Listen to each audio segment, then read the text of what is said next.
Hi triple S ഫാമിലിയിലേക്ക് എല്ലാവർക്കും സ്വാഗതം. അതുപോലെ നല്ലൊരു ഈവനിങ്ങിലേക്കും കൂടെ സ്വാഗതം ചെയ്യുവാണ്. അപ്പോൾ നമ്മൾ നിറയെ വാഴ തൈകൾ വെച്ചിട്ടുണ്ടായിരുന്നു കേട്ടോ. അപ്പോൾ അതെല്ലാം തന്നെ കുലച്ച് അതിൻ്റെ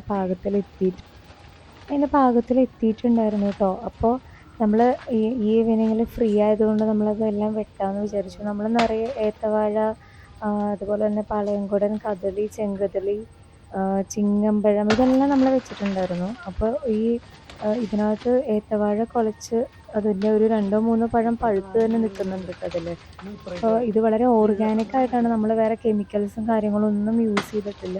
വളരെ ഓർഗാനിക് ആയിട്ടുള്ള ഒരു കൊലയാണിത് കേട്ടോ. അപ്പോൾ അത് വെട്ടാമെന്ന് വിചാരിച്ച് ഞങ്ങൾ ഈ ഈവനിങ്ങിൽ അത് വെട്ടിക്കൊണ്ടിരിക്കുകയാണ് കാണുന്നത്. അത് അത്യാവശ്യം തന്നെ നല്ല വെയിറ്റുള്ള ഒരു വാഴക്കൊല തന്നെ നമുക്ക് കിട്ടി. അപ്പോൾ അത് വെട്ടിയെടുക്കുകയാണ്. കുറച്ച് മഴയൊക്കെ നനഞ്ഞ് കിടക്കുന്നത് കാരണം കുറച്ച് ബുദ്ധിമുട്ടുണ്ട്. നമുക്കതിൽ തെന്നിപ്പോകുന്നു, താഴേക്ക് വീണ ചതയും അങ്ങനെയുള്ള കാര്യങ്ങളൊക്കെ ഉണ്ട്. അപ്പോൾ അത് കാരണം വളരെ സ്ലോവിൽ പിടിച്ച് നമ്മൾ ഇത് വെട്ടിയെടുക്കുകയാണ് കേട്ടോ. അപ്പം നല്ലൊരു സുന്ദരനായിട്ടുള്ളൊരു വാഴക്കൊല നമുക്ക് കിട്ടി. ഇത് പഴുക്കാൻ തുടങ്ങി, വവ്വാലൊക്കെ വന്ന് തുടങ്ങി. അതിലൊന്നോ രണ്ടോ പഴം പഴുത്തും കിടക്കുന്നുണ്ട് കണ്ടോ. അപ്പോൾ അത് കാരണം ഞങ്ങളത് വെട്ടിയെടുത്തു. അപ്പോൾ ഇത്രയും നല്ലൊരു വാഴക്കൊല കിട്ടിയപ്പോൾ ഞങ്ങൾക്ക് ഭയങ്കര ഹാപ്പിയായി. അപ്പോൾ നമ്മൾ അത് പിടിച്ചുകൊണ്ട് വരുവാണ് അവൻ. നമ്മൾ സ്വന്തമായിട്ട് വെച്ചുണ്ടാക്കുന്ന എന്ത് തന്നെയാണെങ്കിലും നമുക്കത് കയ്യിൽ കിട്ടുമ്പോൾ ഭയങ്കര സന്തോഷമല്ലേ. എല്ലാവർക്കും അങ്ങനെ തന്നെയാണല്ലോ.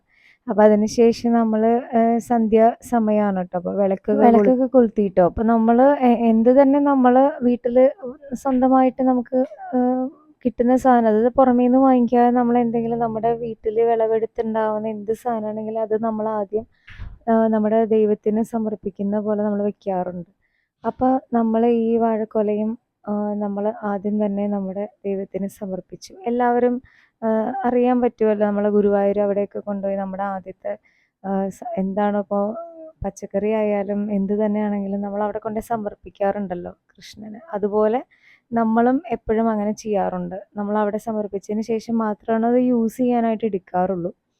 അപ്പം എല്ലാവരും പിന്നെ ഇതൊക്കെ ചെയ്ത് കഴിഞ്ഞ് വന്ന് ഫ്രഷായി വന്ന് നമ്മൾ സന്ധ്യാദീപം കൊളുത്തി. പിന്നെ ഒരു ദിവസം നമ്മൾ ഈ കൃഷ്ണന് സമർപ്പിച്ചത് നമ്മൾ അവിടെ വെച്ചതിന് ശേഷം പിന്നെ നമ്മൾ എടുക്കുകയാണ് കേട്ടോ ചെയ്യുക.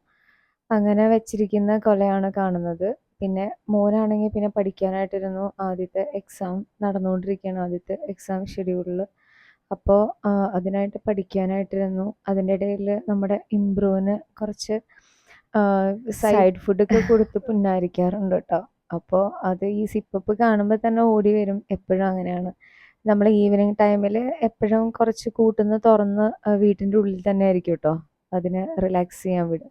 പിന്നെ അതിന് ശേഷം നമ്മൾ നൈറ്റിലേക്കുള്ള ഫുഡിൻ്റെ കാര്യങ്ങളൊക്കെ നോക്കാൻ സ്റ്റാർട്ട് ചെയ്തു കേട്ടോ.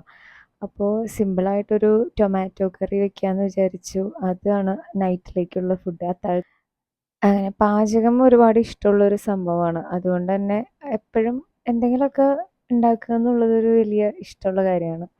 അപ്പോൾ ചിലപ്പോൾ മിക്കവാറും തന്നെ മോർണിംഗിൽ തന്നെ ഏകദേശം എല്ലാവർക്കും ഒരു ദിവസത്തേക്കുള്ള കഴിയാറുണ്ട്. ഇല്ലയെന്നുണ്ടെങ്കിൽ മാത്രമാണ് ഈവനിങ്ങിൽ സെപ്പറേറ്റ് വെക്കും. അപ്പോൾ അങ്ങനെ നമ്മൾ കറിയൊക്കെ ഉണ്ടാക്കി. അന്നത്തേക്ക് നമുക്ക് നല്ല ഫ്രഷ് മത്തിയൊക്കെ കിട്ടിയിട്ടുണ്ടായിരുന്നു. അപ്പോൾ അത് നല്ല കുടംപുളി ഇട്ട് വെച്ച കറിയൊക്കെ ഉണ്ടായിരുന്നു. പിന്നെ അതിൻ്റെ ഫ്രൈ, പിന്നെ കൂടെ തക്കാളി. മോന് വെജിറ്റേറിയനാണ്, അപ്പോൾ അവനതൊന്നും പറ്റില്ല. അപ്പോൾ പിന്നെ എല്ലാ ദിവസവും തന്നെ മിക്കവാറും പിറ്റേ ദിവസത്തേക്കുള്ളത് അരിഞ്ഞ് ഫ്രിഡ്ജിൽ കറക്റ്റ് ചെയ്ത് വെക്കാറുണ്ട് കേട്ടോ. അപ്പോൾ ഇങ്ങനെയൊക്കെയായിരുന്നു കേട്ടോ ഒരു ഈവനിങ്. അപ്പോൾ എല്ലാവർക്കും നല്ലൊരു ഈവനിങ് ആശംസിക്കുന്നു.